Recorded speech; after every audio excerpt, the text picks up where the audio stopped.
Mjini Kisumu, wauguzi walishika kiguna njia. Tunaenda leba. Utafuta union. Na kuandamana kwenye barabara za mji huo kudhihirisha kutoridhika kwao na jinsi serikali inavyojikokota kutekeleza matakwa yao.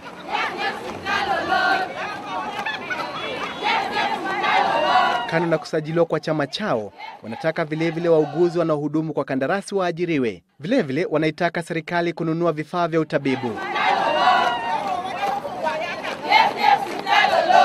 Maandamano kama hayo vilevile yalishuhudiwa mjini Mombasa. Chama cha madaktari kimeunga mkono mgomo huo.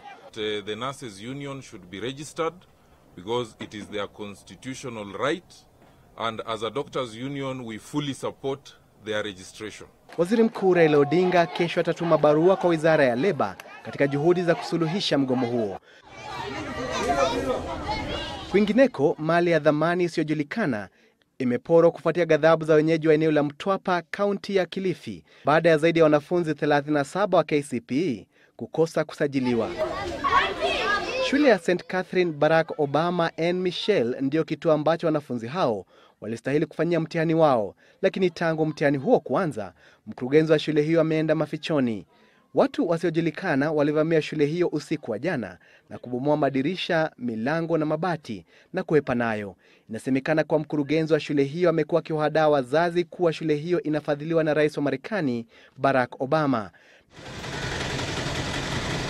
Na tukisalia huko pwani, mtaalamu wa kemikali ametoa ushahidi katika mahakama ya Mombasa kuhusiana na vilipuzi vilivyopatikana na raia wawili wa Iran miezi kadhaa iliyopita.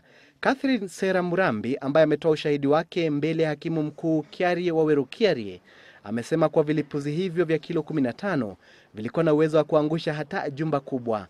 Hayo yamesemekana siku moja tu baada ya washukiwa kuwapeleka maafisa wa polisi katika eneo la Mama Ngina hapo jana, eneo ambalo vilipuzi hivyo vilipatikana miezi kadhaa iliyopita.